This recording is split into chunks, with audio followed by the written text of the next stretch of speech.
சிதம்பரம் நடராஜர் கோயிலில் சுதந்திர தின விழா கொண்டாடப்பட்டது. வெள்ளித்தட்டில் தேசிய கொடியை வைத்து நடராஜர் முன் பூஜிக்கப்பட்டு மேளதாளங்கள் முழங்க வலம் வந்து 142 அடி உயரமுள்ள கீழ கோபுரத்தில் கொடியேற்றப்பட்டது. 1947 முதல் தேசிய கொடி சிதம்பரம் நடராஜர் கோயிலில் ஏற்றப்படுகிறது.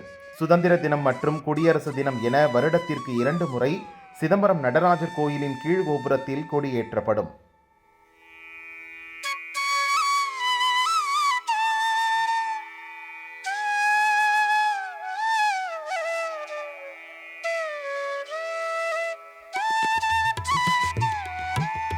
தேசியமும் தெய்வீகமும் இரு கண்கள். அதுபோல 78வது சுதந்திர தின நல்வாழ்த்துக்களை பொது தீட்சர்கள் சார்பில் தெரிவித்துக் கொள்கிறோம்.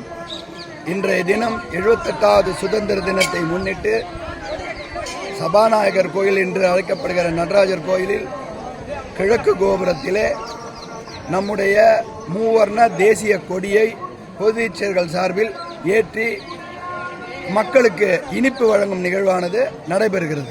ஐயா, தமிழ்நாட்டில் இந்த கோயிலுடைய உயர அளவு அகலம் அளவு ஐயா கீழே கோபுரம் பொதுவாக 142 அடி உயரமும் 60 அடி அகலமும் கொண்ட சிறப்பு அமைப்பு இருக்கிறது. இது இந்தியாவிலே இங்கே மட்டும் தான் ஏற்றுறீங்களா, வேற எங்கே ஏற்றுறாங்களா? இந்தியாவிலே சிதம்பரத்தில் மட்டும்தான் தேசிய கொடியை கோயிலில் ஏற்றுறது சிறப்பு.